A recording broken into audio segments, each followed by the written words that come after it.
¿Cómo están? Muy buenas noches. Llegó el anticipado 5 de septiembre, el día más político de nuestra historia reciente, antecedido por una jornada histórica, impresionante de participación ciudadana y con un resultado que impactó a todos. Los casi 24 puntos que separaron al rechazo del apruebo, que ni siquiera llegó al 40%, dibujan un escenario impensado. Por ahora hay demasiadas preguntas. ¿Cómo debe reaccionar el sistema político a lo ocurrido ayer?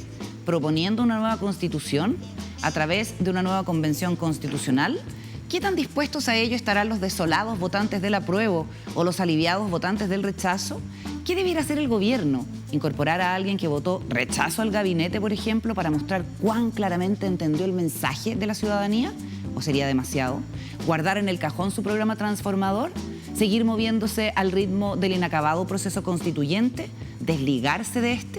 Así como hemos contado los días hasta el plebiscito de ayer, empezamos ya no una cuenta regresiva, sino los días que faltan por concretar una nueva carta fundamental, si es que seguimos creyendo que la solución a la crisis del país está en la redacción de una nueva constitución. De cualquier modo, llamaremos a este el día cero. Seguimos contando los días, seguimos en días contados, contamos todo, contamos con todos.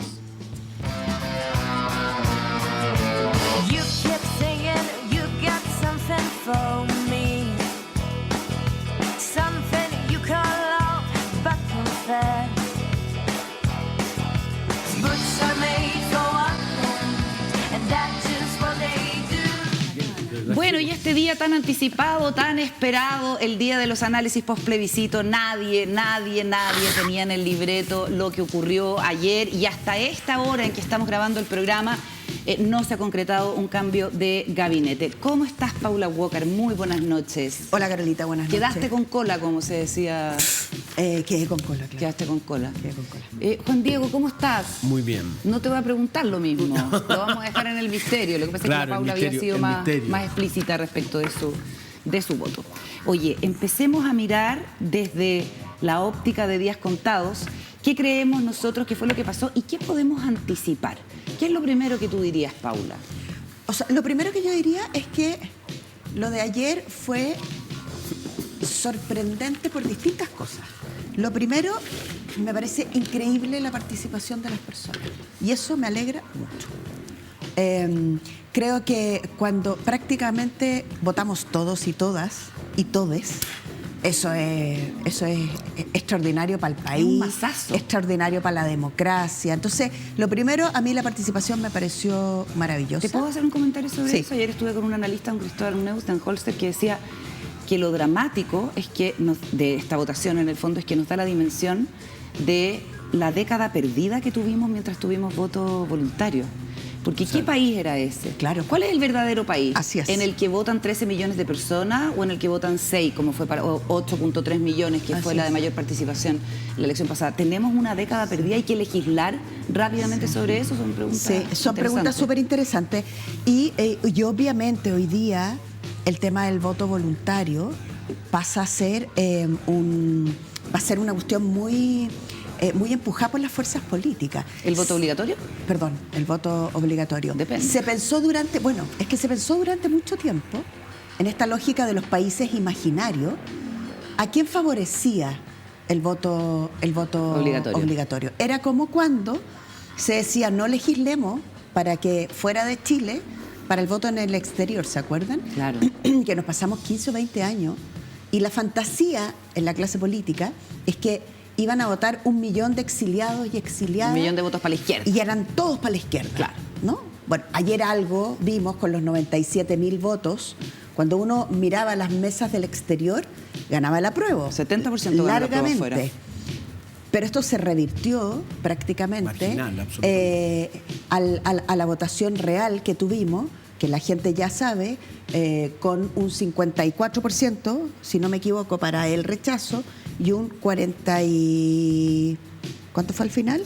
Un ¿El 40, total? ¿Sí? No, pues fueron 54 rechazos, 45 apruebos. ¿Dónde? ¿Afuera? En el país. No, pues fueron 63 para el rechazo. Perdón, sí. 63 y tanto Toda para la el razón. rechazo. Sí. Acá está. Estaba en la región Perdón. metropolitana, estaba en la región metropolitana. 61-86, acá Sí. está la cifra. 61-86 y 38-14. Tal cual, tal Son cual. 23,72 puntos de Así es, diferencia. no, me había quedado con la región metropolitana. Entonces, lo que quiero decir Impresionante. es que el voto obligatorio hoy día pasa a ser un tema súper interesante de debate y yo creo que es...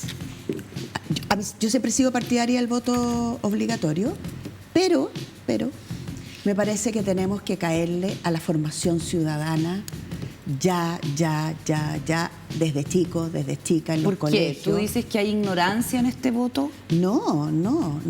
Yo creo que tenemos que discutir sobre las cuestiones que nos competen a todos. Tenemos que hablar desde chicos, en las casas, en el colegio. Pero no se hizo eso en el proceso constituyente y la gente eligió por una aplastante mayoría decirle que no al texto. Sí, lo que... Porque de que hablamos. No, sí, pero no es un tema de hablar. Yo lo que quiero decir es que, por ejemplo, yo soy de una generación que tuve formación cívica. Y eso que estábamos en dictadura, buena parte del colegio.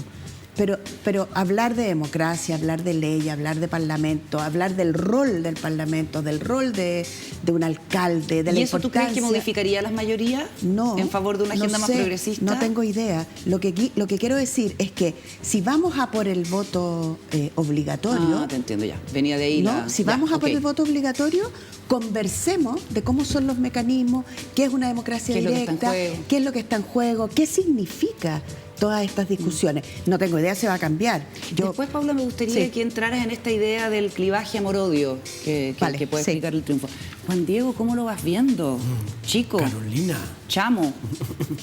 ¿qué te iba a decir? No, hay varias cosas. Yo creo que a mí la sociedad civil, ¿no? Yo siempre me pasó viviendo fuera y trabajando en medios extranjeros, que me pasaba que veía en otros países más desarrollados como el rol de la sociedad civil.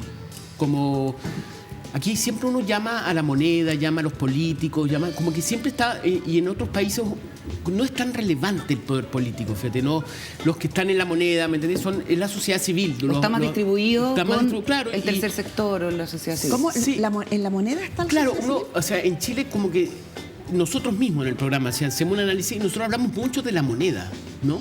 De los actores como oficiales del poder. Sí, como que lo oficial en Chile es muy relevante. Y a mí me pasaba, por ejemplo, esto me pasó trabajando en la BBC, que era que los actores a los que uno entrevistaba no eran gente, la obviedad. Era gente que participaba en organizaciones ONG, eso eran como... Una mirada un poquito más... Sí, más amplia. Y yo creo que ahora como que Satelital. quedó... O sea, no sé, yo creo que se rebaraja todo de nuevo. Ya, pero ¿cuál es tu opinión del hecho político de ayer? No, lo del hecho político, hay varias cosas. Fíjate. Bueno, eso primero que lo que comentamos el jueves largamente y el miércoles, que era el tema de la mayoría silenciosa. Ah, Porque eso es muy potente. Yo creo que es... Cuando uno ve la manifestación del cierre de campaña y después ve el resultado de la elección, uno dice, o sea, ¿esa gente fue a ver concierto o era gente del apoyo o era del apruebo, que digo, ¿no? Eso a mí me llama mucho la atención. Yo creo que por primera vez hay una dicotomía tan grande entre la calle y los resultados. El apruebo se mandó, ¿me entendí? O sea, se jactaba de su poder de convocatoria en los eventos. O sea, era... Y ahí, bueno, obviamente yo creo que merece un comentario también las encuestadoras, que al último momento estaban tratando de bajarse del resultado que ganaba el rechazo y diciendo, bueno, mira, hubo una encuestadora que dijo que había un 3% que era casi un empate empate. técnico. Empate técnico. Bueno, lo dijo la Marta Lagos acá de Mori, pero no la última vez que vino, sino hace un par de meses, diría yo, o un mes y medio. Hagamos una cosa, después de estas reflexiones iniciales, ¿les parece que abramos el segundo piso para entrar en detalle, además de los efectos políticos que tiene en el gobierno y en la oposición el resultado de ayer?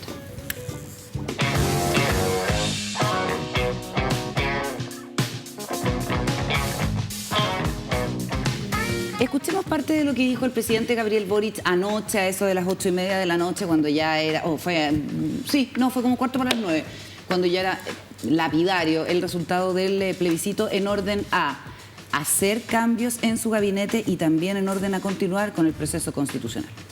Hacer frente a estos importantes y urgentes desafíos requerirá prontos ajustes en nuestros equipos de gobierno para enfrentar este nuevo periodo con renovados bríos. pueden tener la tranquilidad que el camino a una nueva Constitución jamás será obstáculo para dar respuestas a las urgencias que ustedes nos han planteado. El segundo mensaje del pueblo chileno es que no quedó satisfecho con la propuesta de Constitución que la Convención le presentó a Chile y por ende ha decidido rechazarla de manera clara en las urnas. Esta decisión de los chilenos y chilenas exige a nuestras instituciones y actores políticos que trabajemos con más empeño, con más diálogo, con más respeto y cariño, hasta arribar a una propuesta que nos interprete a todos, que dé confianza, que nos una como país. Eso es parte de lo que dijo el presidente ayer antes de iniciar hoy día varias reuniones políticas y como hemos dicho, el proceso constitucional chileno lo han seguido con interés desde otros países del mundo por las características que tiene y seguramente ahora les cuesta mucho explicarse lo que ha ocurrido. Veamos algunas de las portadas en el punto de prensa de 10 contados.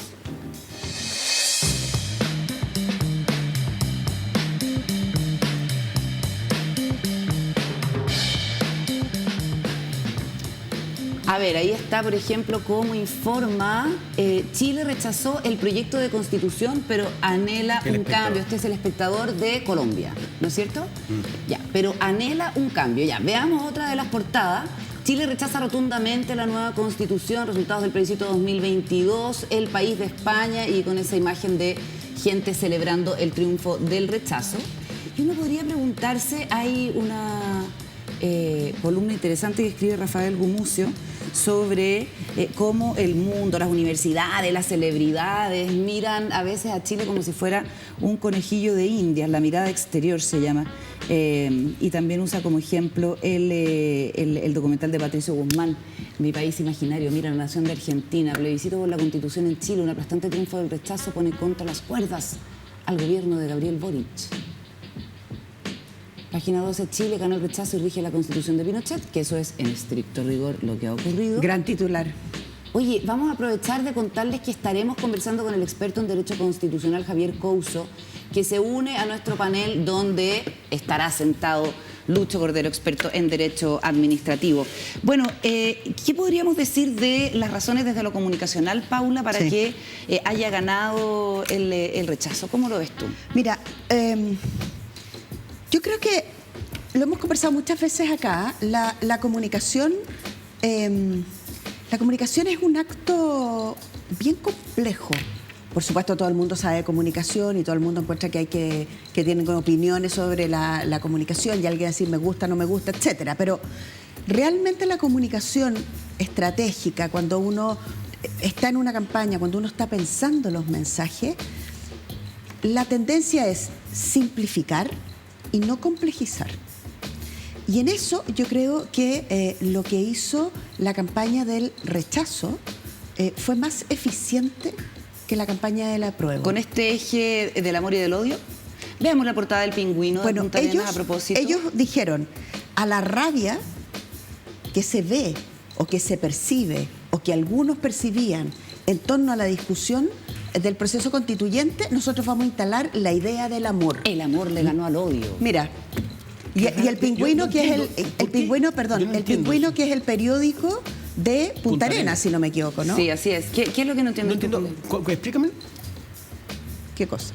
El amor. Claramente un medio que en su editorial, digamos, sí, no, está contento de que lleguen al rechazo. El amor era muy protagónico en la franja. Claro, en la franja rechazar con amor. En contraposición a esta rabia que tú dices se expresó en la convención. Entonces, por parte de la izquierda. Lo que yo digo es que la convención, el proceso y los constituyentes y las constituyentes denotaban hacia afuera mucha rabia.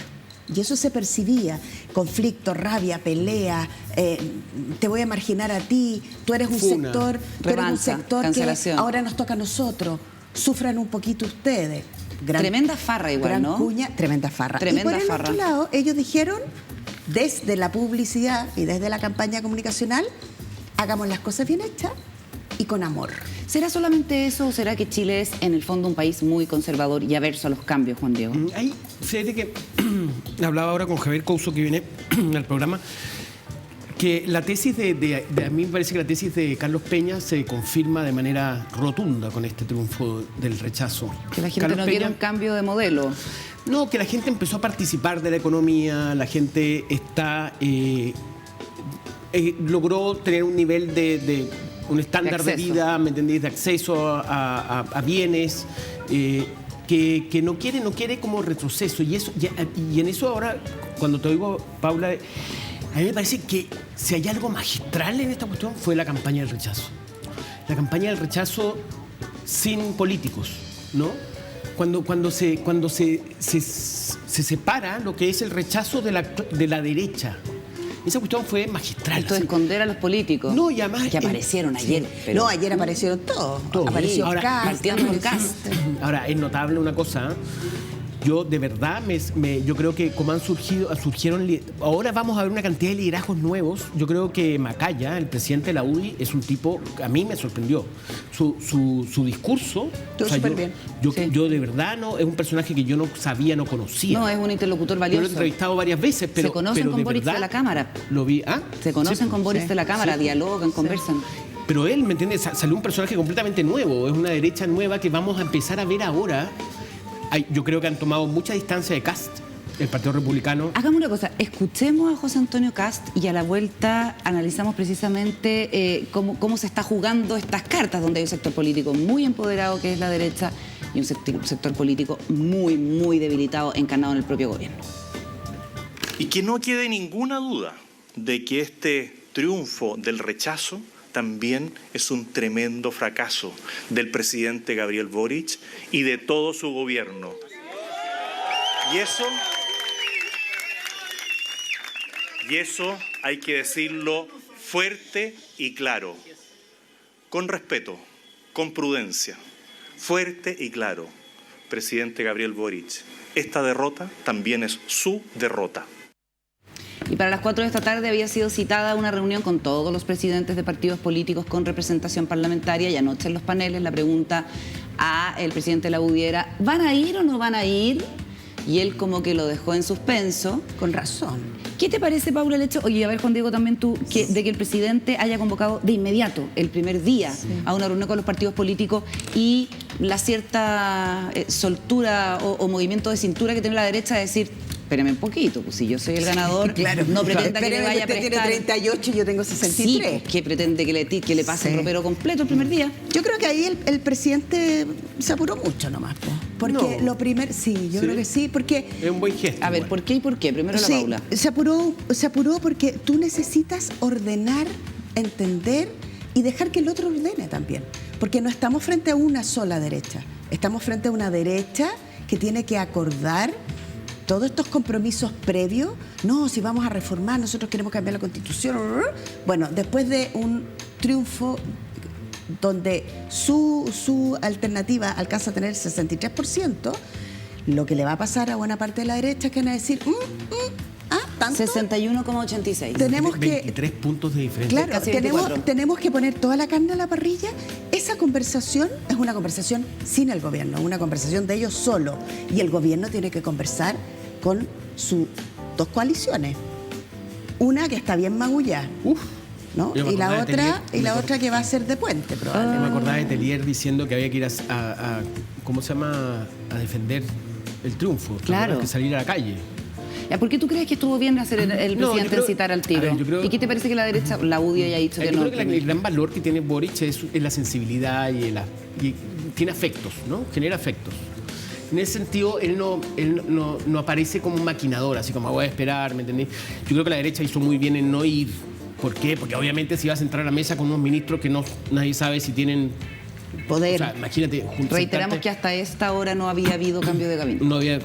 Bueno, pero sentarte con Isquia Siches y con Claro, Giorgio que son Jackson, ¿me entendí? Hombre muerto caminando, con Claro, ¿para respeto. qué? O sea, no. Yo no sé si es por eso que decidieron no ir o también están haciendo su juego político. Pero en ese sentido me parece que Boric no, al decir, a llamar a una reunión inmediatamente, lo que hace es decir, mire, hay que juntarnos. O sea, es un gesto y la derecha hizo la jugada de no ir. Y también- pero, y también el pero creo que presidente- muestra honestidad, mira, yo no me voy a No me voy a quedar en la cosa chica. No me voy a hacer el choro, ¿me entendí? Diciendo, No me voy a hacer el choro, los necesito. Ya, está bien, yo entiendo eso. La derecha, por su parte, tiene todo el derecho de decir, oye, déjame ver cómo hago mi jugada, deja que nosotros nos pongamos de acuerdo primero, etcétera. Pero también, al negarse a ir, le prende las alarmas a toda la gente que considera que la derecha durante 30 años no ha querido hacer cambios, así que ¿por qué los va? Ven, no quieren ir a sentarse a dialogar. Todas esas son cosas que están en el ambiente político. Y yo quería que viéramos, no sé si la tenemos por ahí, una carta que se publica hoy día en el Mercurio y que hay que preguntarse por qué el Mercurio publica esta carta, porque con lo contundente de este triunfo por casi 24 puntos, no van a faltar los que digan, ¿para qué vamos a necesitar otra constitución? Miren, esta carta la firma un señor llamado Antonio Ganuza, no sé qué significará la más, Antonio María Ganuza, Canals. Señor director, ¿desde cuándo rechazo significa apruebo? Que es como la ciudadanía habló de manera contundente y lo que quiere es seguir con la Constitución del 80 y el Mercurio publica la carta. Yo creo que hay que empezar a leer también las señales de cierta derecha Yo que creo que es una buena va carta. a empujar o va a poner esa idea sobre la mesa. Es O sea, una buena carta porque te ilumina ese sector. Yo claro, creo que- que es distinta a la postura de Javier Macaya con, de todas maneras, una nueva constitución. Evelyn Matei, de todas maneras, una nueva constitución, que son probablemente las voces que Coloma. van a liderar. Coloma la discusión. también. ¿Coloma Sí. Junior o Coloma Senior? Coloma grande. Ya. Hoy día el presidente Boric se reunió con el presidente del Senado y con el presidente de la Cámara de Diputados. Veamos qué dijo Álvaro Elizalde a la salida o a la salida de ese encuentro. Lo que está en juego es demasiado importante. Chile ha vivido episodios complejos en el último tiempo. El estallido de 2019, la pandemia, una situación económica apremiante, un cuadro inflacionario que golpea a las familias chilenas. Y en ese contexto, lo que corresponde es que todos son los actores políticos, sobre la base de nuestras convicciones, actuemos de manera constructiva, promoviendo un diálogo inclusivo, un diálogo incluyente, en que todas las miradas sean consideradas. Y eso es fundamental, a mi entender, para el éxito del proceso constituyente. Lo dije antes, lo reitero ahora. La principal lección que podemos tomar de lo acontecido en la jornada eleccionaria de ayer es que para que una constitución cuente con respaldo transversal, se requiere incorporar las distintas miradas como una ley madre, como una ley base que sin duda regula la forma de convivencia en una sociedad. Paula Walker, ¿cómo ves? Mira, todo es esto? inevitable con estos resultados no pensar en un golpe al gobierno, ¿no? Fuerte esa palabra. Es que yo creo que esto es un golpe al gobierno. Porque el ¿sí? porque el gobierno está muy golpeado en ese sentido, dice. No, yo creo que es un golpe O hay al un gobierno. golpe de los políticos. No, este es un golpe al gobierno porque el gobierno se fundió con el proceso constituyente. ¿Era evitable o no era evitable?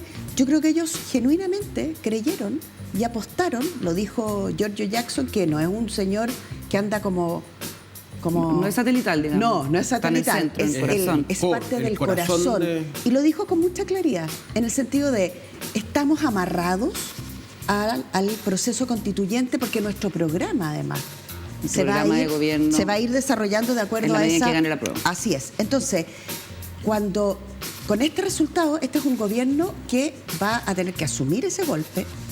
Es un gobierno cuyos temas, y esto es una cuestión súper importante que lo vamos a discutir seguramente durante toda la semana y varios días, ¿qué temas empiezas a defender y con qué tono y desde dónde?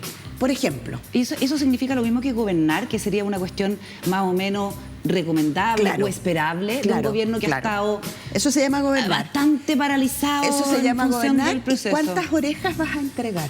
Es decir, sigo gobernando y como tengo este resultado, me voy hacia el centro y dejo despejado todo este lado como el ala más izquierda de mi Claro, gobierno. con la evidencia de Amoroso, 61 y Claro, tanto. entonces ahora usted tiene que ser un gran gobierno de centro, que no quiere decir ser un gobierno demócrata cristiano.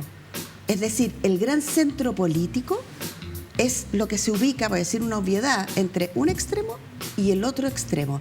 Y ese centro político es muy grande. Y ese es el centro político que le da gobernabilidad a los proyectos chilenos. A la gente le puede gustar más, menos, pero eso es un hecho, porque en el fondo este gobierno tiene mayorías que son súper discutible hoy Muy día. discutible, claro. Entonces, ¿tú crees ¿cómo que debiera- avanzas con mayorías discutibles? Claro. Porque tienes procesos muy importantes. Por ejemplo, reforma previsional. Vas a dar la pelea porque el 6% de la reforma previsional sea heredable, vaya a cuentas individuales, o vas a hacer el proceso cultural de decir eso tiene que ser un fondo solidario, porque si no nuestro proyecto no es sustentable. ¿Tú crees, Paula, que el gobierno debiera pensar en incluir en el gabinete algún dirigente de la centroizquierda que fue por el rechazo, ponte tú? Así de... carnaza. Sí, no lo sé. te tiraste duro. No lo sé. No Pero lo es sé como el porque... extremo, ¿no? Sí, no, ahí Porque sí, es como un gesto, no lo sé, en realidad no lo sé. no sé, No a mí, bueno, obviamente aquí, recordemos que este gobierno tiene una coalición muy extraña que se formó entre la primera y la segunda vuelta, en donde entra el socialismo democrático y a un grupo que era como limpio y casto, como era la Prueba de Dignidad. Claro. Lo que esa Prueba de Dignidad quedó muy golpeado. Y hoy día va a entrar, el socialismo democrático va a entrar con mayor fuerza. En ese sentido, yo no sé si alguien del rechazo, pero sí creo que evidentemente la Prueba de Dignidad va a guardar Pierde silencio. peso, vale Pierde menos. peso, Oye, es muy simbólico que en Recoleta, la columna de Daniel, Sí, increíble. Daniel Jaue y de Carol Cariola, que fue primera mayoría en la última elección de diputados, ganó el rechazo. Sí. Por poco, pero ganó el ¿Sabes qué, rechazo. Carola? Yo Ah, creo ¿por que hay un poco? tema de Sí. tono que seguramente vamos a seguir conversando a propósito de como de los aspectos comunicacionales de las cosas, que no es mágico, pero el tono. Había A un mí- tono en ese mundo, sobre todo de Prueba de Dignidad, que era un tono ¿De suficiencia? No, de él está en poner el soberbia. sello, Soberbia, poner el derechamente, sello en las Sí, casas. yo como creo que era muy directamente. soberbio el tono. Bueno, a mí ¿No? una persona del socialismo democrático me dijo me decía, mira tú, ahora Carol Cariola, que cuando firmamos... suavecita. Claro, no, cuando firmamos el 15 de noviembre el acuerdo para hacer la nueva constitución, ella llamó, me decía, indignado, ella llamó a rodear el ex Congreso Nacional en Santiago para evitar la cocina política. Y ahora es vocera de El Apruebo. Mira tú, qué coincidencia. Me lo decía con indignación. Claro, como Como diciendo, sorna. ellos que estuvieron en contra del acuerdo del 15 de noviembre, ahora quieren votar por el apruebo. Y había algo ahí como que chocaba, ¿no? Como, Claro, como que eso no se lo perdonan mucho desde el... Y además que todas estas explicaciones nunca son unívocas. O sea, no hay una explicación para lo que pasó ayer. Hay un montón de explicaciones.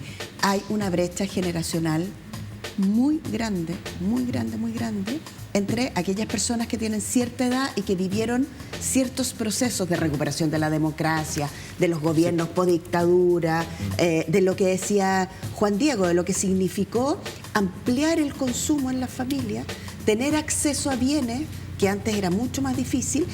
Esa brecha también en la política está muy fuerte. La brecha era muy entre... ninguneada también.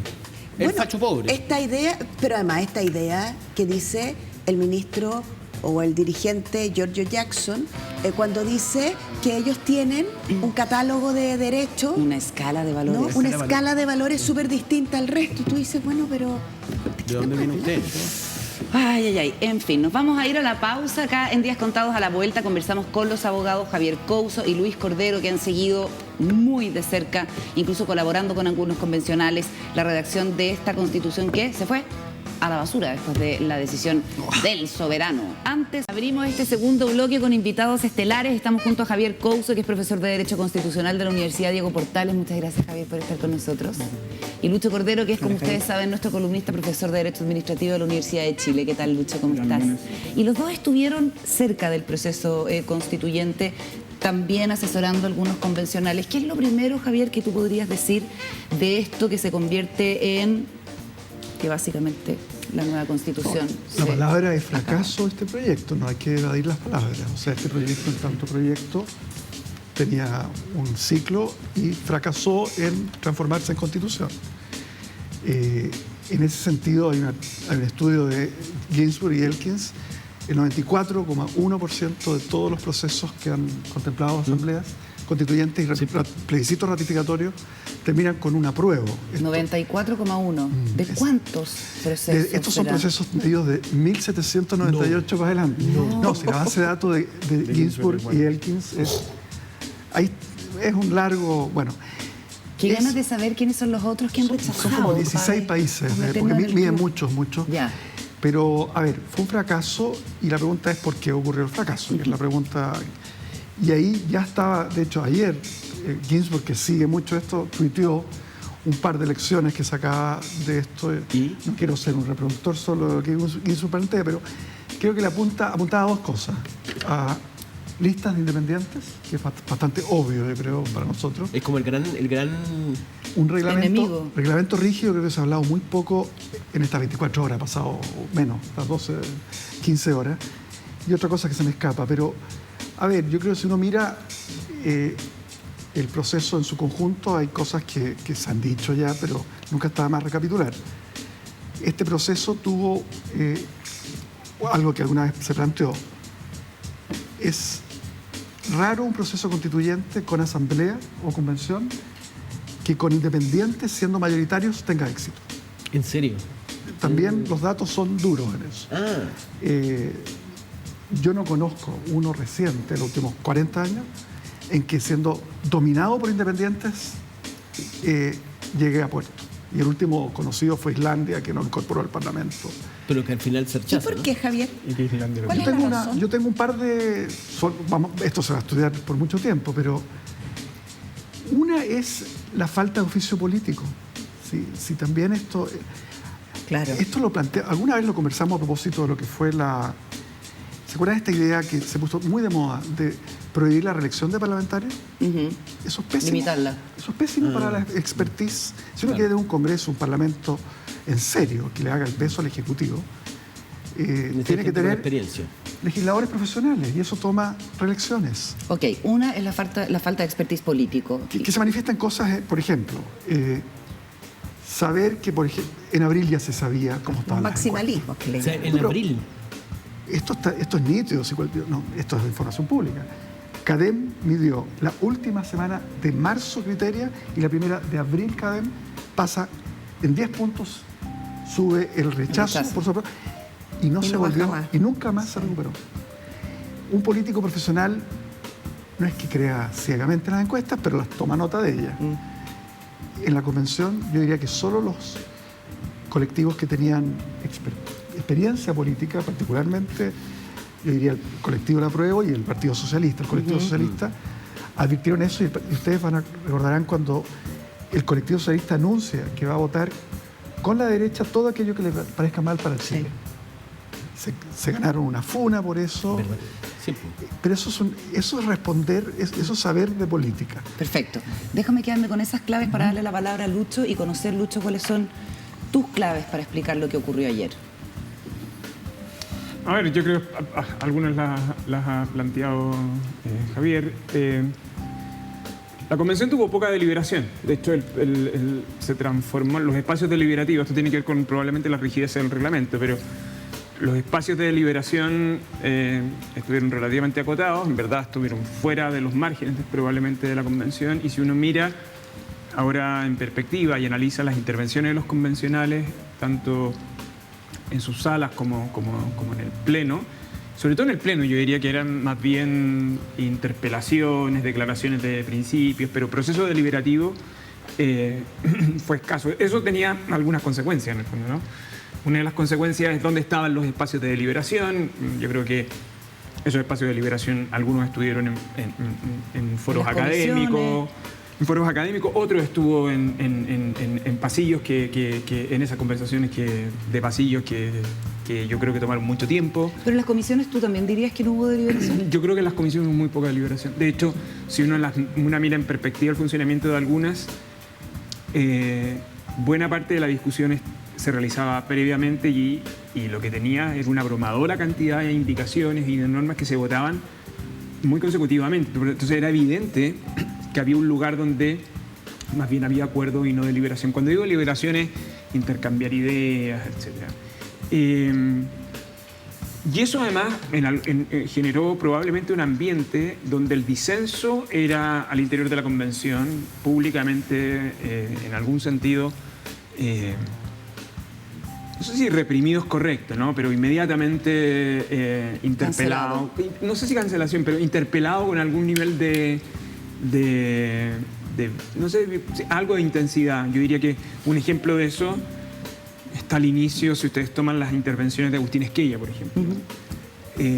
Agustín se abstuvo en las primeras, luego explicó sus razones, y eso era prácticamente como una especie de insulto al proceso, en el fondo. Ahora, ¿dónde estuvo la deliberación? La deliberación estuvo en algunos foros académicos, eso tiene ventajas y desventajas, otros en los medios de comunicación, que cumplieron distintos roles, en mi opinión mayoritariamente positivos. Yo creo que hay que evitar culpar a los medios de lo que sucedió el día de ayer.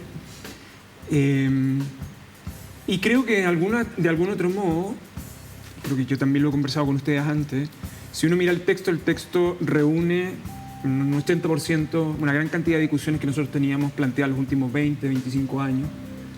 Y lo que tenemos en un texto es la reunión de muchos de esos debates paralelos y cómo decantaban ellos. A mí me parece que las condiciones deliberativas no fueron probablemente las adecuadas. El caso chileno va a ser efectivamente ampliamente estudiado, entre otras cosas, por eso, en cómo fueron las condiciones de la deliberación. Ahora, es muy duro pasar de un 67% a favor de una nueva constitución a ¿cuánto 78. 78 inicialmente y ahora 61 y tanto. La rechazó.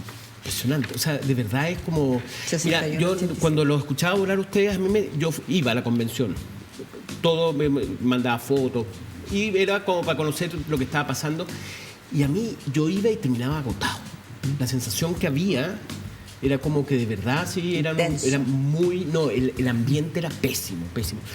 Y hablando de los independientes, a mí lo que me pasaba con los independientes es que los independientes iban por una causa, o sea, el que era feminista quería que todo fuera feminista, el que era ambientalista quería, ¿me entiendes? Y ahí yo decía que ahí está la diferencia de la política y la causa, ¿no? El político piensa en todo, ¿me entendí? O sea, el político mira en general, dice, bueno, esto está bien por acá, pero el otro está obsesionado con una idea que tenía que ser, ¿me entiendes?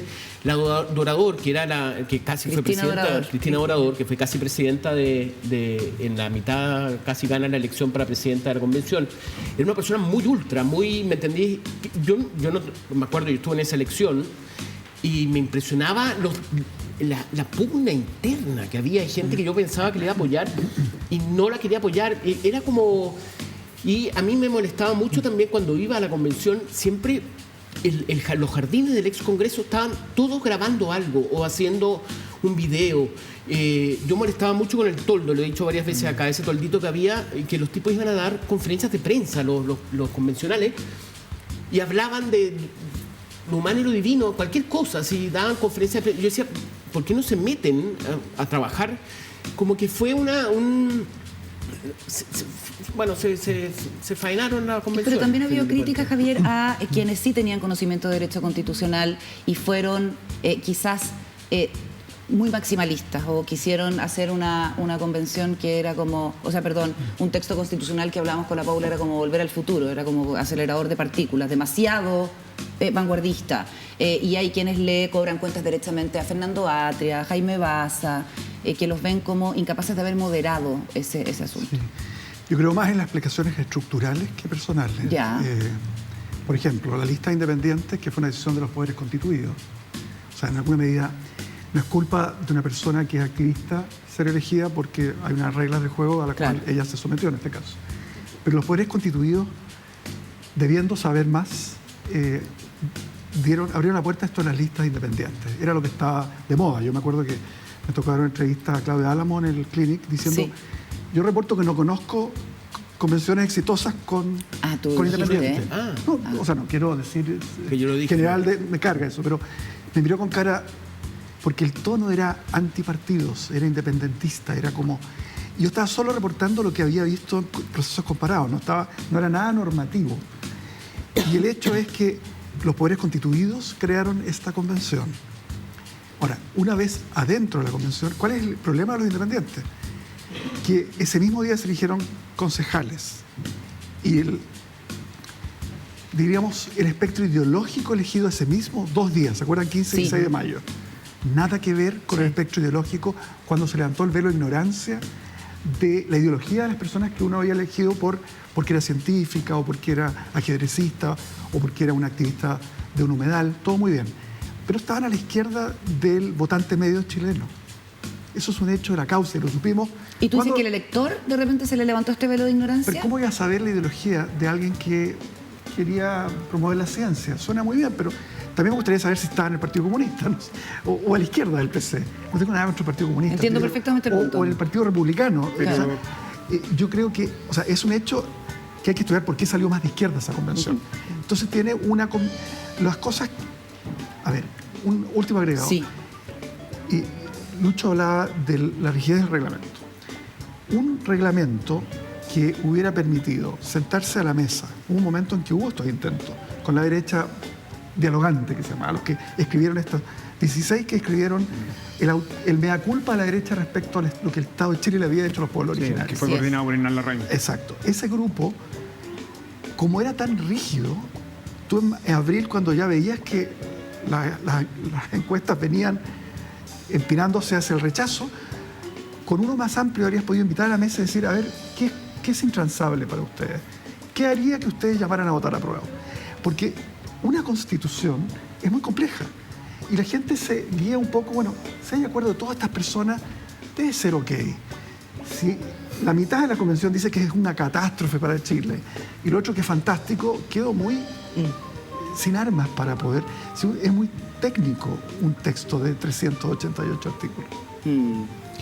Sí, mira, yo tengo una observación en lo que dice Javier. Eso es lo que dice Juan Diego. Mira, el hecho, la elección, tú tuviste efectivamente muchos independientes que respondían a las causas y en el argumento principal de sus territorios, en el fondo. Eran promotores de causas y eso a mí me parece que estaba ahí. Es un efecto de los independientes, sí, probablemente. Esto es relevante por los comentarios que se han suscitado a partir de ayer. Pero yo creo que lo que enseña el proceso es que una constitución es un arreglo que permite, un arreglo institucional que lo que tiene que evitar, esto lo hemos discutido antes, es definir constitucionalmente políticas públicas. Yo creo que eso ha quedado como relativamente claro. Pero en segundo lugar, creo que es no comprender también a quiénes el texto iba dirigido. Creo que en esto además hay una cierta... Yo creo que los profesores de Derecho también, en ello me incluyo, ¿no? Algunos, para no incluirlos a todos porque hay algunas personas, creer que hay una asociación entre lo que uno aprecia o lo que valora con lo que efectivamente las personas podrían valorar. Y esto lo digo en los siguientes términos. Algunas causas que tienen respuesta en la Constitución y que probablemente estaban pensadas en algunas comunidades, esas comunidades votaron rechazo. Ha sido muy divulgado lo de Petorca, lo de Puchuncaví, Quintero, la Araucanía. Pero lo que hay detrás de eso es que las personas tienen problemas complejos y por lo tanto pretender encasillar bajo esta idea de paternalismo, yo te doy una norma y tú la estoy haciendo por ti, versus no comprender que esas personas están cotidianamente enfrentadas a situaciones de muy distinta índole y probablemente algunas de las otras normas no les hacían sentido en el fondo. ¿Esto por qué lo digo? Porque este es el momento de la política, ¿no? Y este es un problema un poco más estructural. Yo hoy día recordaba el proceso constitucional de la presidenta Bachelet fue desahuciado 4 días de haber asumido la administración Piñera. Rápidamente. Y yo creo que eso pagamos los costos después, en el fondo. Lo que quiero decir es que este es un continuo mucho más estructural. Y lo segundo, que yo creo que el sector privado en ese momento, yo me acuerdo cuando la presidenta Bachelet hizo su discurso el primer año del 2015 y lo anuncia, la primera reacción del sector empresarial es decir, esto traerá incertidumbre y un problema a la inversión. Entonces, yo creo que no tomar las decisiones correctas en los momentos oportunos, confiando a la política, el espacio que le corresponde, tiene ciertos resultados. Por cierto, todos después somos generales después de la batalla. Y hay otra cosa que yo creo que hay que reconocer con ser bastante explícito. Hay cosas que asumimos que el proceso iba a otorgar, como si el proceso por su mera existencia era virtuoso. Y yo creo que para que los procesos sean virtuosos Hay que requiere un... hacer la pega. Efectivamente. Oye, le voy a dar la palabra a la Paula, pero antes a ver si tenemos por ahí el tuit de Pepe Out. Cada uno tiene su interpretación de qué es lo que pasó ayer, pero a ver si también provoca un poco más la conversación. Que dice, la señal más poderosa del domingo es la del verdadero abismo entre el ideologismo de la nueva élite progresista y el pueblo que aspira a representar. Gana el apruebo en New York y pierde en La Pintana. Ofrece plurinacionalidad y el rechazo es particularmente masivo en Arauco y Malleco. Impresionante. Sí. Yo quiero aprovechar de preguntarles, Javier y Luis, probablemente hoy día tenemos todos una noción de lo que es la Constitución o lo que puede ser una Constitución, una noción masiva, y fue un ejercicio de conversación probablemente como nunca antes. La pregunta es qué se hace ahora con ese texto y si las constituciones tienen que ser una resolución maximalista hasta el último detalle de todo lo que viene por delante, o en realidad las constituciones tienen que generar unos principios, valga la redundancia, generales, pero dejarle a la política pública y dejarle a las mayorías momentáneas, como son las mayorías de los congresos, los detalles que obviamente a medida que va pasando el tiempo, los detalles van cambiando, porque los países van cambiando. ¿Qué piensan? Javier. No, en teoría constitucional lo que acabas de decir está bien respondido. En general, una constitución es un marco en que todos pueden vivir. Es falso que sea neutro. Te pongo un ejemplo. Hay constituciones que tienen una opción por el liberalismo político. Y eso deja fuera el comunismo. Derecho de propiedad privada, digamos, deja fuera el comunismo como opción política, y por lo tanto la Constitución china tiene una opción que no sería viable en Chile. Estoy hablando de la China actual, la admirada por todos los chilenos, no admirada, pero a la que nadie critica, digamos. Claro. A ese país que nadie critica. A ese país que nadie critica, claro.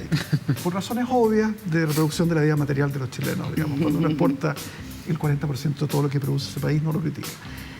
Pero más allá, en el mundo occidental, uno podría decir, liberal, democrático, en general es verdad que en teoría las constituciones deberían, o hay normativamente, mientras más amplias las posibilidades que dejen abiertas, mejor. Pero en las últimas décadas han ido avanzando todas a incorporar más derechos sociales, incluso europeas. No al nivel, por supuesto, de Colombia, o lo que venía en esta, que era la más extensa. Pero, nuevamente, creo que el proceso es consustancial a lo que salió como producto de esto. Yo creo que el entendimiento, probablemente un legislador tiene más claro qué es propio de una constitución y qué es propio de legislación, porque lo ha hecho ya 10 años. Vuelta a políticos profesionales. No quiero hacer un panegírico a los políticos profesionales, pero miremos países, por ejemplo, gente inobjetable. Ted Kennedy, el senador más influyente del Senado de los Estados Unidos. Toda la vida en el Congreso. 50 años de su vida senador. Y Estados Unidos no se entiende buena parte de las buenas leyes que produjo bajo Reagan incluso y presidentes republicanos, Ted Kennedy. Tiene como todas las cosas, tiene sus costos y beneficios tener reelección, pero es mucho más peligrosa la reelección permanente del presidente, por eso es que es imposible en un sistema presidencial, que el Parlamento, que es un órgano colectivo, digamos. Y eso yo creo que no hay que pasarse, digamos, al otro extremo. Hemos aprendido que la consulta ciudadana es importante, que la participación la gente la valora. Incluso gente que hoy día votó rechazo decía, nosotros teníamos una indicación que habíamos juntado las firmas y no nos... Claro, la iniciativa popular de ley. Pero ¿qué quedan? Quedan cosas, van a quedar muchas cosas para... yo creo aprender. Que para aprender, esto no fue totalmente en vano. O sea, cuando uno escucha a la derecha chilena hablar de Estado social de derecho, si uno se toma en serio, esa es un ideal exigente, no es un ideal, digamos... No es Faladí. La paridad también es exigente. Es exigente porque la norma decía para todos el sector público, paridad, pero el Estado va a propender que el sector privado también. Y esto pasa incluso en los Estados Unidos, donde los que entes privados, compañías, corporaciones que hacen negocios con el gobierno federal, el gobierno federal les pide a ver cómo está su affirmative action, cómo está Claro. la cantidad de mujeres que tienen. Entonces, el Estado puede inducir cambios. Tengo una pregunta que es anterior, Lucho, y que yo sé que también es una reflexión que tú podrías hacerte, que es, después de la crisis de octubre del 2019, decidimos que la Constitución iba a ser la principal salida, ¿no? El principal camino. ¿Podemos cuestionarnos que eso haya sido una buena decisión a la luz de lo que ha pasado? A ver, yo creo que... ¿Pasa por una nueva Constitución la resolución de las crisis en Chile? Yo tengo una opinión sobre eso. Yo creo que la salida a la crisis de octubre es una salida institucional y eso es el acuerdo por nueva constitución. Pero otra cosa distinta es que, y yo creo que durante esto vamos a estar discutiéndolo muchísimos años, creo que hay gente mucho más calificada que yo para hablar de esos temas, entre otras porque se ha dedicado a estudiar empíricamente, pero si las causas que nos llevaron a octubre y los mecanismos de solucionar no dependen necesariamente de la Constitución. O sea, dependen de tener un Estado eficaz, depende de tener un régimen de servicios públicos que sea oportuno, requiere de buen trato y requiere de diálogo social, ¿no? ¿No fallamos en ese sentido en poner toda la expectativa en la Constitución? Y yo creo que esto se nota en una cosa, y es la reflexión de por qué la propuesta constitucional tiene ribetes de maximalismo. Y cuando uno se detiene, y yo por eso hago el ejercicio, si usted compara la regla versus la cantidad de tiempo que veníamos discutiendo esos temas, hay una alta correlación en temas que se habían demorado décadas. Entonces, cuando tú tienes independientes que promueven un número de causas, que esas causas, la política las ha tenido durante muchos años detenidas en el Congreso y postergadas en el Congreso por distintos tipos de razones, el incentivo a generar maximalismo de causas era un resultado inevitable, ¿no? La sordera de la política. Claro, y eso creo que... Entonces, ¿qué es lo que quiero decir con esto, en el fondo, no?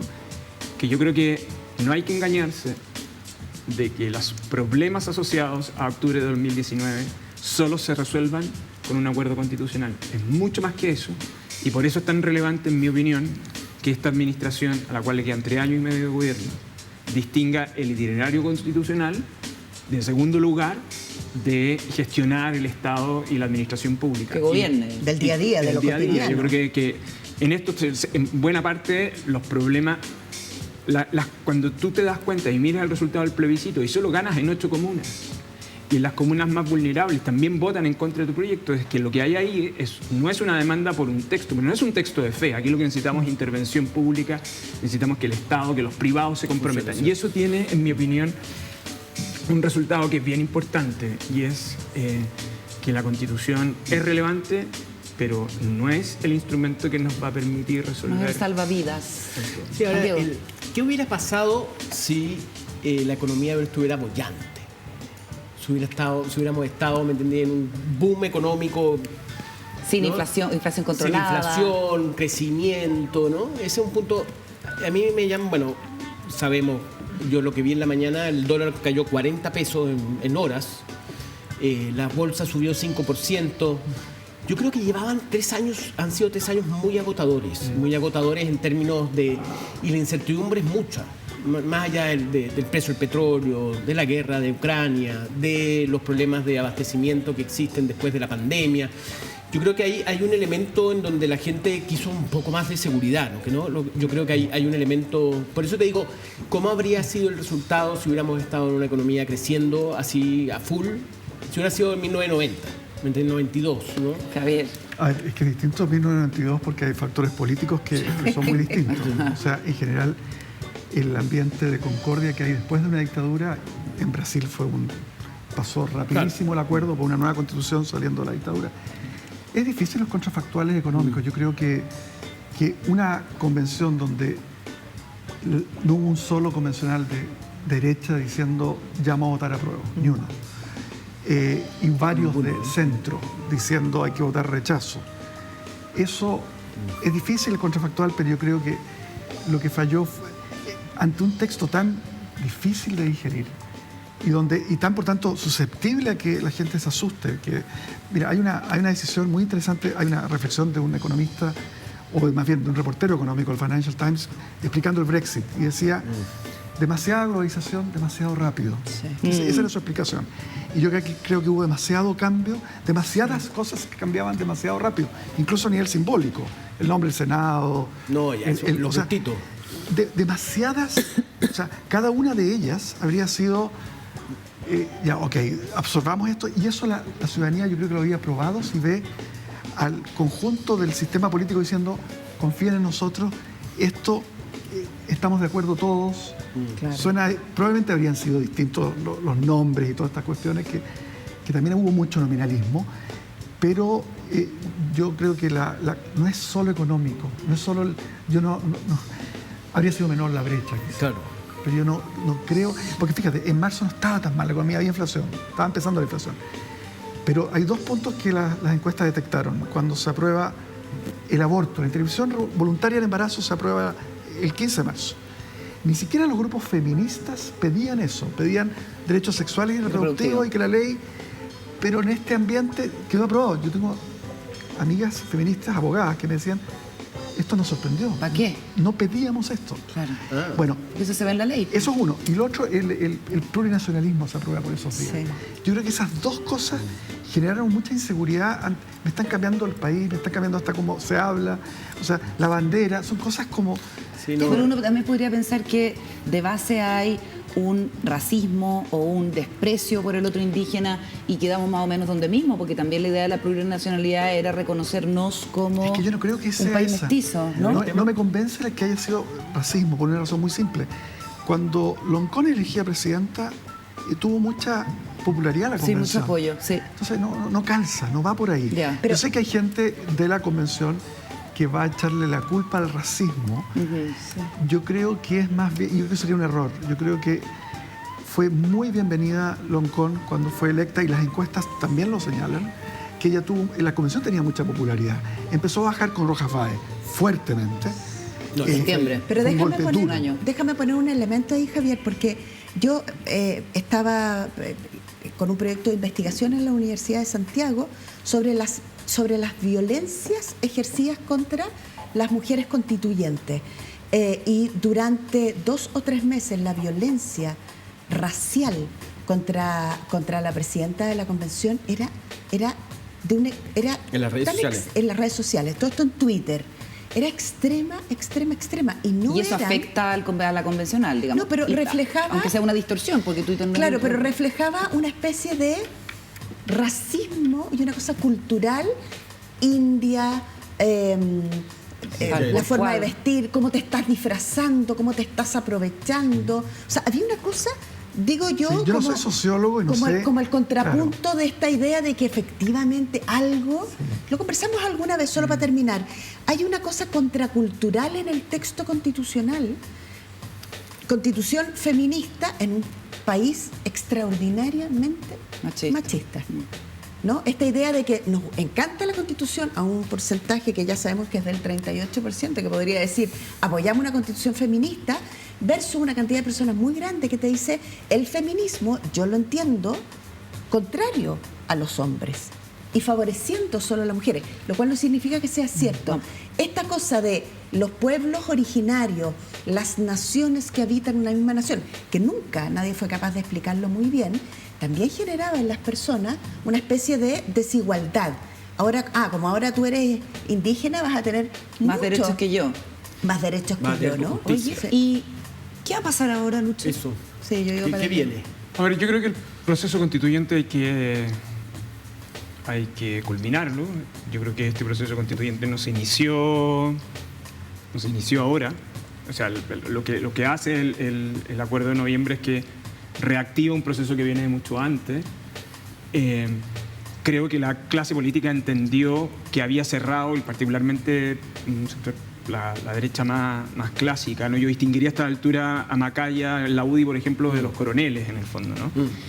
Que yo creo que cerraban la idea del acuerdo constitucional con la reforma de Lagos en el 2005, que yo siempre recuerdo, porque es bueno leer las actas del Congreso y del Senado en ese caso en particular, cómo se opusieron al Estado social y democrático de derecho, y sobre todo la discusión de por qué era innecesario, ¿no?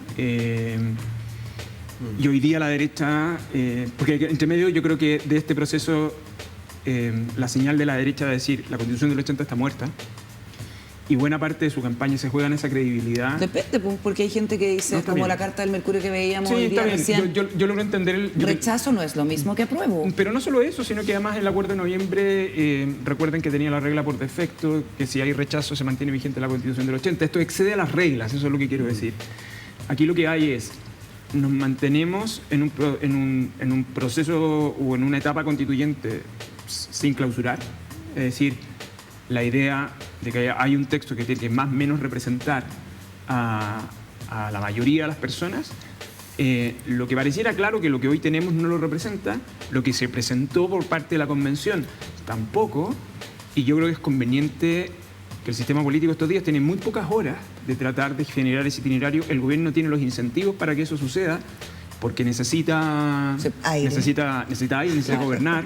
Creo que la oposición también lo necesita, creo que la derecha tiene una gran oportunidad para desprenderse también de su pasado, y porque 50 años del golpe de Estado con la Constitución del 80 no creo que sea bueno para nadie. Eso se cumple el próximo año. Así es. ¿Nueva convención constitucional sin independientes, Javier?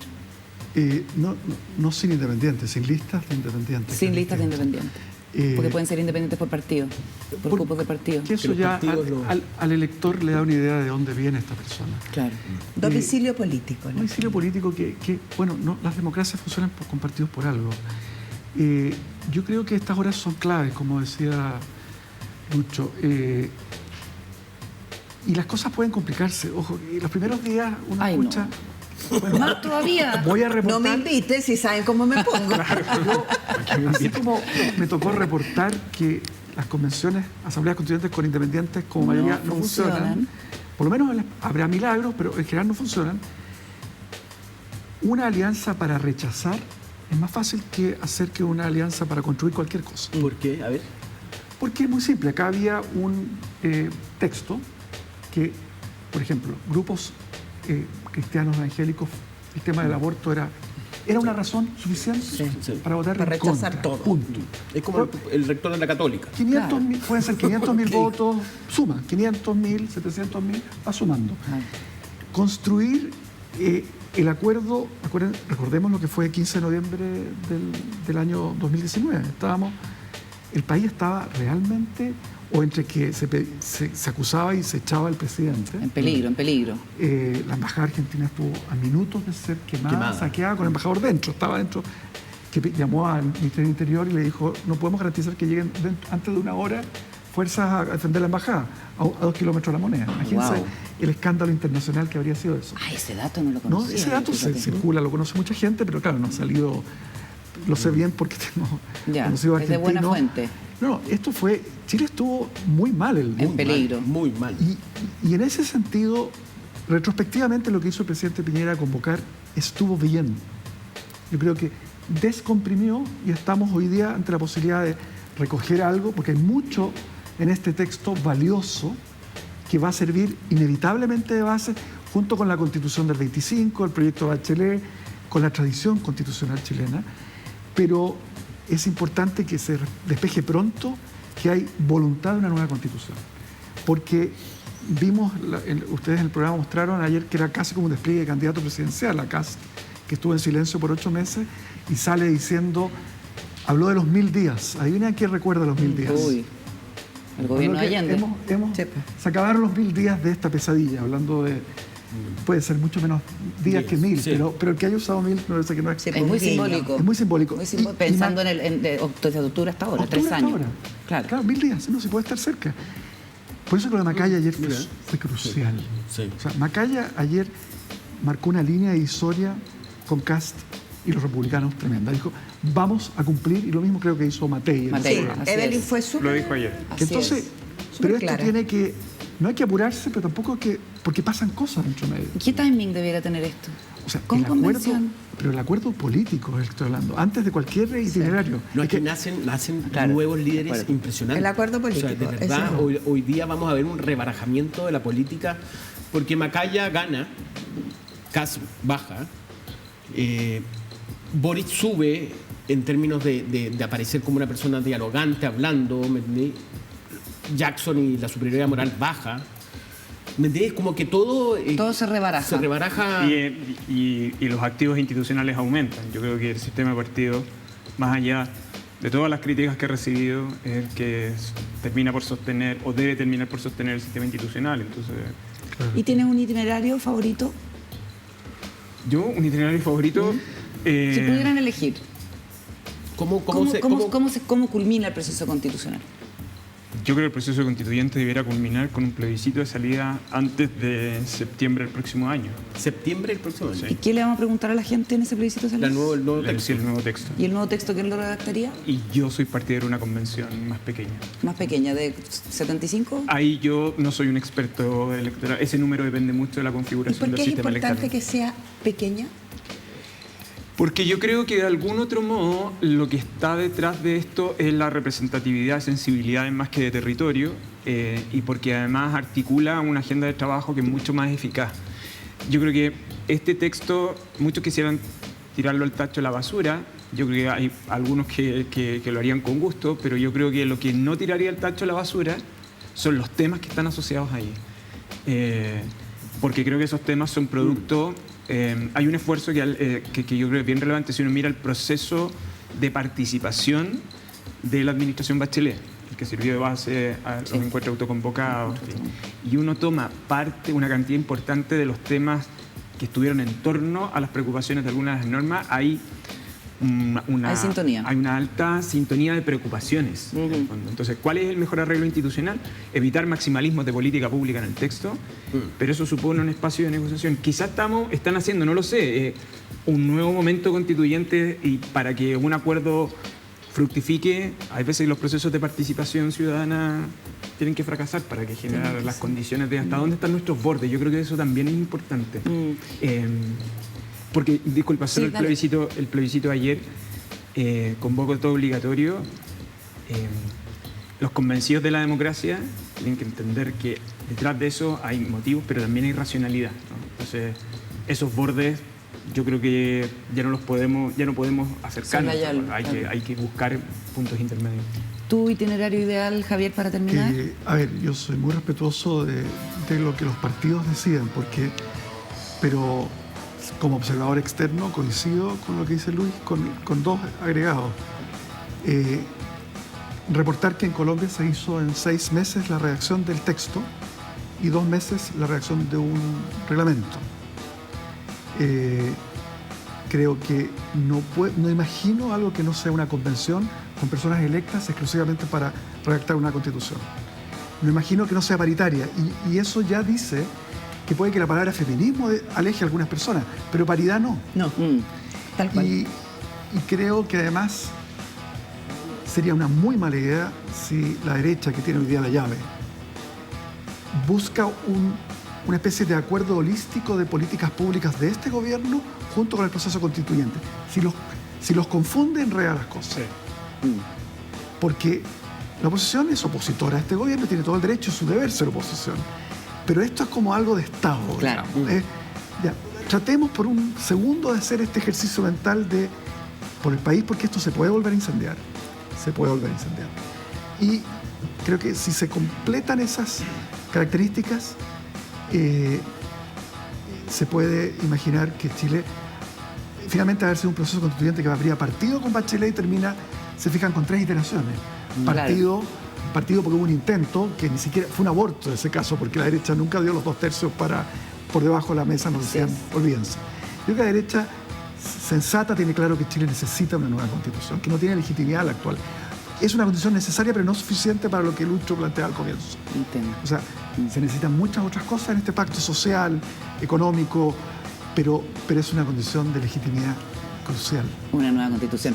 Javier Couso, muchísimas gracias por acompañarnos. Lucho Cordero, como siempre, un gusto tenerte por acá. Muchas gracias. Hasta la próxima. Pausa y ya seguimos con más.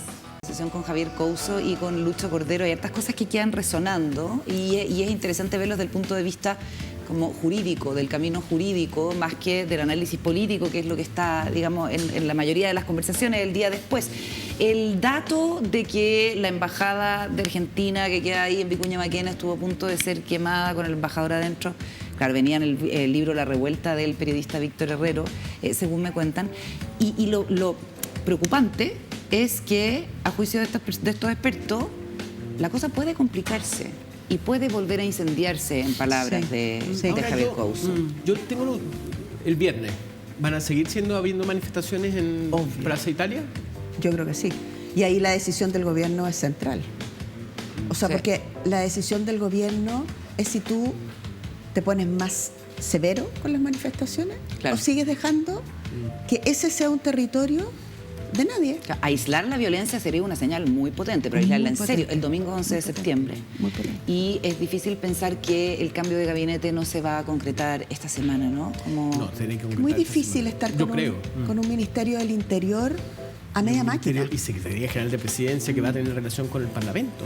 No, pero además piensa que en el Ministerio del Interior estamos a media máquina desde marzo. Claro. Y eso para un gobierno es muy difícil.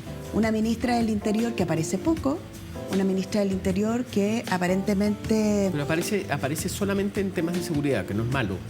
O sea, han tocado esa tecla. O sea, sí, pues, Sí, pero no pero con sirve. resultados Escuálido, deficientes. escuálido. Deficiente. Y el presidente, a propósito de lo que preguntaba la Carolina, el presidente habló de malestar ayer en su discurso. Dijo, ojo que el malestar está ahí latente. Javier lo acaba de decir ahora. Esto no resuelve el malestar, pero sí debiera ser un campanazo en la oreja del gobierno. Al gobierno se le juzga a partir de lo que dijo también Lucho, porque sea eficiente en su gestión. Claro. Y la gestión del orden público no ha sido eficiente. No ha sido eficiente. Y sigue siendo el presidente más votado de la historia, o sea, por mucho que haya sido aplastante y 4 un millones golpe... 6. 8 millones 3 y tanto, entendía yo. ¿El presidente? Pero bueno, No, 4 millones 6. en total de participación, No, digamos. ah. O por ahí. Pero digamos, el presidente yo creo que tiene margen para empoderarse. El punto es cuán empoderado encima de la continuidad del proceso constituyente y cuán empoderado para la gestión del gobierno, que es donde están las urgencias, ¿no? Pareciera también haber en ese rechazo tan mayoritario un llamado a un campanazo, precisamente a hacerse cargo de esos Ahora, asuntos. si uno piensa cuáles fueron las razones de la movilización del 18 de octubre del 2019, yo pienso en pensiones primero. Nada está No se ha resuelto.